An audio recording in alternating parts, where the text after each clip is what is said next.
If you spend any money on advertising or dropshipping, you're going to want to watch this video, and you're going to want to watch it till the end. Basically, I titled this video "The Truth About Dropshipping," when in reality, I think it's more of the truth about marketing and e-commerce, just as a whole. So if you own a brand or you're getting into dropshipping or you're spending any money on media buying, I think that this video will be extremely beneficial for you. Basically, I want to talk about how the gray hat offers and psychology control the e-commerce market as a whole. You know, that doesn't just include dropshipping. It includes the Amazon marketplace, eBay, brands who are selling throughout America and stuff, but worldwide as well. Anyways, let's just dive in. So one thing that I want to note before we even get started is really that e-commerce is completely controlled by, it's majority controlled by China and India in the United States. And the reason for that is because these guys can, commit to all of these gray hat, thin line walking offers and basically just, print off these lies. And then once they get banned, they just make a new account, make a new company, and then start selling in the US again off of a different name. So one thing that's kind of cool is Amazon, they own 40% of the e-commerce market share in the United States. But China alone owns 60% of that 40% market share. And then India, I'm sure, owns a good majority of it as well, just because those guys have, teams of people pumping out these Amazon Seller Central accounts, linking up with, Chinese sellers and just sending these items, to people who buy them. And so I don't know if you guys have noticed, but the quality of stuff that you buy on Amazon is just going downhill, which is a very beneficial thing for people who are doing direct-to-consumer drop shipping or something like that. But what we can kind of do with this information is really learn from their success. So, China, they control 60% of the Amazon marketplace. And what we can see based on their listings is that they're using gray hat tactics to boost their listings to ensure that they're at the top of the page. Whenever people are searching for things, they're at the top of the page for ads, they're at the top of the page for SEO, and then, their reviews are just the best reviews you can get. Basically, what they do is they boost reviews, they turn and burn these accounts, and then they'll also start by selling something that's completely different than what they change the listing to in the future. So they have, 20,000 reviews for this phone case, but in reality, they're selling, makeup. And now they're going to sell the hell out of the makeup because they see that there's 20,000 reviews on Amazon.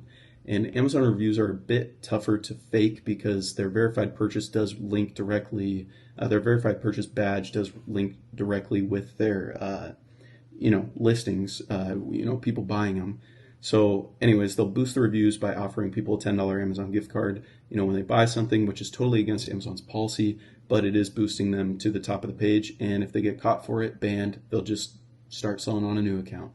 And I know that that's a completely different marketplace than selling on Facebook ads or anything like that. But what we can do is just learn from that and learn that these gray hat methods that are walking on the thin line of what's okay and what's not is really what's going to help boost your selling ability, on Facebook and these other marketplaces. So I wrote down a couple of notes and I just want to make sure that I follow them so you guys can, so we can all stay on the same track here.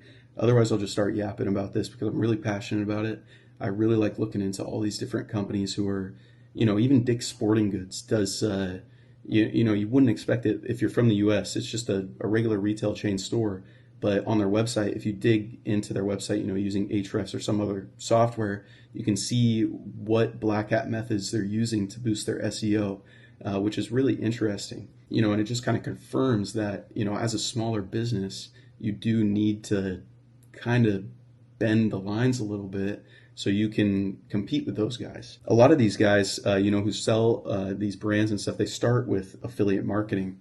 And affiliate marketing, black hat marketing and stuff are going to be one of the best ways to learn dropshipping. If you're learning from these gurus that are on YouTube that are teaching how to get rich quick, all these things where they just slap up ads, sell a product and they're good. Maybe they get really lucky, but most of the time it's just not the way it goes. So you have to they're either bending the rules behind the scenes and not showing you, they're faking it, or they're getting super lucky. And that's just what I think, because you really gotta, play on that thin line, because these black hat advertisers, they will always beat you in media buying if that's what you're doing. and you're not playing by the same rules that they're playing by. So what we can learn from them is basically we just got to do the same exact thing. One example that I want to bring up is Andrew Huberman. A lot of people know him as a neuroscientist. He's extremely trusted on the internet, but he started his company Athletic Greens in late 2000s. By that I mean like 2010, 2011, where he started as an affiliate monthly recurring revenue offer, which is MRR. And he was doing gray hat just like Fabletics does, just like Bleem does. Basically, he established all this trust, over time. So he didn't really need it. Like he wouldn't have needed it now if he had started the company now. But Athletic Greens, or AG1, has been around for a very long time, and Andrew Huberman is behind it. What I want to talk about though is that it started on ClickBank, and you can see the first original offer page here, which I will pop up on the screen, and then also here, where you can see they do auto refill. And so this is the gray hat monthly recurring revenue, where it's already checked and you just know that you're going to squeeze as much monetary value out of that customer as possible before they decide to cancel their subscription. But one thing that stacks on top of that is just having a good product. The Athletic Greens, it's got all the greens that you need, and so it's actually a good product. So people are going to justify their monthly recurring purchase of this product because it's good for you. It actually is good for you. And Andrew Huberman is soliciting it as one of the top neuroscientists, neurologists, on the internet right now. That him and Gary Brecka, I'm sure Gary Brecka, I haven't even looked into him. I'm sure he's got his own, supplement company going on. He's validating it, and people obviously believe him because there's millions of people that listen to him, and there you go, you have your social proof. So from there, I wanted to dive in to kind of what else is going on, and this is not everything. So, there's more. There's, SEO black hat methods. There's these credit lines, these hacked accounts, affiliate networks, and just how to learn from that. I'm not going to dive into all of it just because I don't think some of it is even allowed on YouTube, but I just kind of want to bring light to it at least, a little bit. But learning on these forums and stuff, these forums that, aren't super public, are going to be the best way to learn how to market and sell a product. And one person that's like extremely cool to learn from, who actually shaped the way America is today, is Edward Bernays. He is the nephew of Sigmund Freud, who was the psychoanalyst, I believe, based out of Germany. But he used a lot of Freud's methods, to sell products in the U.S. And he changed America from being, just like an industrial country to a consumerism, mindset. And so one of the things that he did that I wanted to touch on was he creates problems and sells the solutions. He creates his own problems and sells the solutions. So the problem can be completely made up. For example, if I was selling a hair growth serum, which I use as a lot of my examples just because it's really easy to touch on. A lot of people sell it. But anyways, a hair growth serum, you could come up with some way to justify how it wouldn't work for beards, and like minoxidil, or like Rogaine, which is basically minoxidil, castor oil, all these different oils and serums that don't actually work for your beard because your beards are a wiry consistency where your hair is just smooth. I probably had a bunch of dandruff fall out right there, but your hair is just like a smooth silky hair, where your beard is this wiry hair. And so, for example, you create this problem that nobody has touched on before. You say, your beard uses it's different follicle of hair growth, so the way that it grows, it needs a different type of activation. Otherwise, your hair will look like this, and you could toss up a picture of someone's stringy beard, that looks like regular hair, and say, if you use like these minoxidil hair growth products, your beard will end up looking like this. And that's why, we came up with this blend, and you could just call it a proprietary blend of hair growth oil, and basically just put minoxidil, castor oil, argan oil, all in the same blend, and just say that it's meant for the follicles of your beard, which is, obviously it's just going to do the same thing. But you created this problem that people think they have now. They think, oh, I've been using this and it's not working that great. That's probably the reason.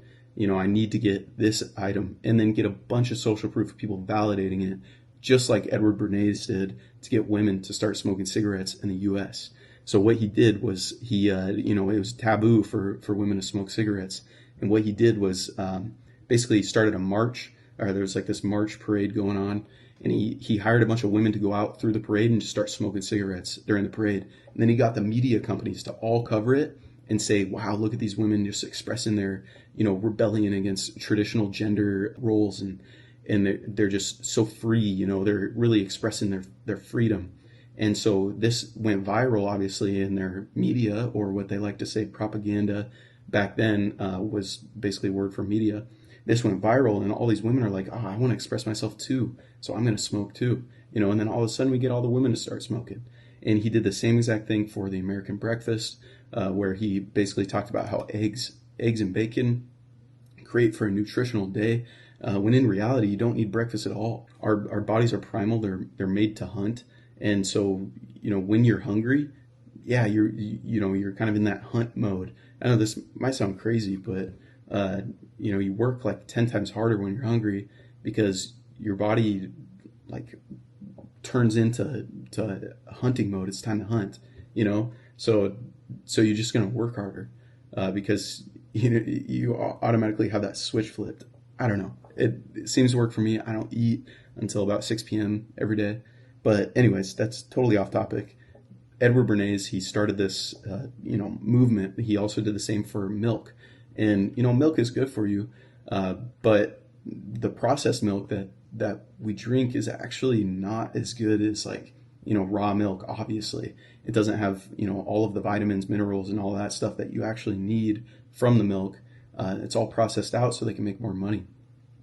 But he's got all these doctors, you know, promoting it, creating this social proof, and just making the masses believe, yes, I need to drink milk. I need to drink milk. But in reality, you know, like, the raw milk is actually what's good. I don't know. I'm just kind of going off on a tangent right now. Love this guy, Edward Bernays. You got to check him out. If you're doing any sort of marketing or anything, you got to check him out because his strategies to psychology, as a psychoanalyst, is just incredible to see how you can, you know, market your own products or kind of create new ideas, create new problems for your product that your product solves, and then just create an entire new angle to sell that product on. Love the guy. Just absolute menace, you know, got women to start smoking, turn America into consumerism. Really the downfall of us, but that's okay. I mean, he made a shit ton of money, and that's just the game. So yeah, that's kind of what I wanted to touch on. Another thing is, you know, some of the deeper stuff I don't really want to get into on YouTube. I do have paid Discord. Obviously, I got to plug it. It's $100 a month. There is a wait list, so if you join the wait list, I'll reach out to you, make sure you're a good fit for the Discord. I don't want anybody in there who thinks that this thing is just a get rich quick. I mean, you got to learn a lot. You got to be willing to work.